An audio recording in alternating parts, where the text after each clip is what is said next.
Group 3 cars are very popular in Gran Turismo, so I've decided to make a tier list and rank them. Balance of performance is turned on, and tuning of any sort is not allowed. I'm going to feature 15 cars in this video, and if all goes well, I'll be making a part 2 and a part 3 until all cars are covered. During the video there will be a leaderboard featuring my best lap times around the Deep Forest Raceway with each car, so you can see a clear comparison of their times. For this video I've been changing gears at a high to maximum RPM range, which will not be optimal for all cars. I will adjust my upshifts to a per car basis in part 2, but for this one I didn't really know about that when I started recording. I ran an average of 20 laps per car, and although there's clearly best lap times and slow lap times, the list isn't going to be exactly this car is the best, this car is the slowest. There's a lot of discretion depending on how good an actual lap is, so there's going to be a little bit of variance there. Let's begin with the 4 cars who claimed the top 10 spots in daily races a few weeks ago on this track. The Alfa Romeo 4C is more responsive than the Peugeot RC7, however the Peugeot feels faster. The Renault RS01 has strong deceleration, however it has some oversteer and is prone to spinning, especially on the last hairpin.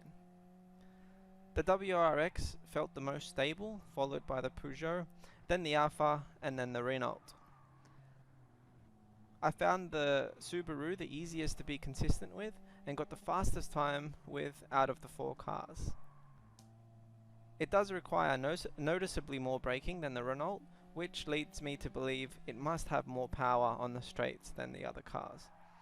The Peugeot was the car that had the #1 spot for the daily events, so even though the RC7 had the fastest time, for me the best car was the WRX.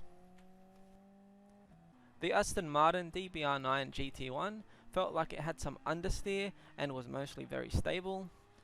However, there were some times when trying to correct my racing line that I would feel it want to slide, and there were also a few times where I could feel it very slightly losing grip on the last hairpin. The Aston Martin Vantage felt much more grippy than the DBR9 and also had very strong brakes. Its handling felt similar to the Renault, but without the oversteer. Except on the last hairpin, it would slide sometimes. I guess that's just how that hairpin is. Downhill, sharp turn, it's always going to make you slide if you aren't careful with your accelerator. The Audi R8 LMS is the worst handling car of the bunch so far.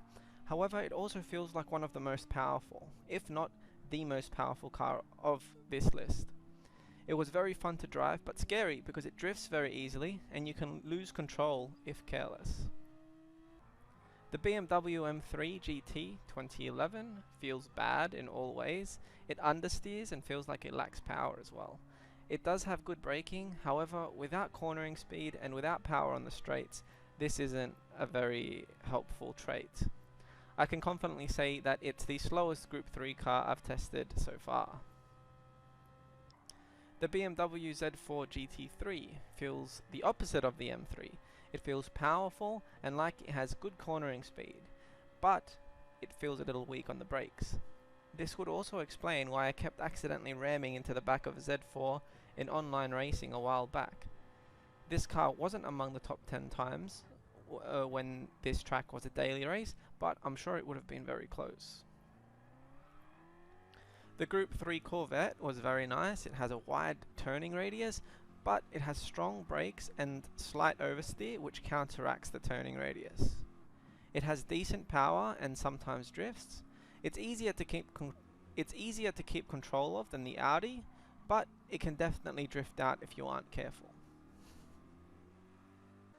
Compared with the Corvette, the 4GT LM race car Spec 2 has a similar turning radius but less brake strength, and it has about the same power in straight lines.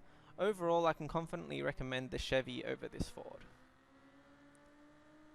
The Group 3 Ferrari 458 was very responsive, however it had some oversteer and was prone to drifting, which made it feel very difficult to drive to a similar extent of the R8 LMS.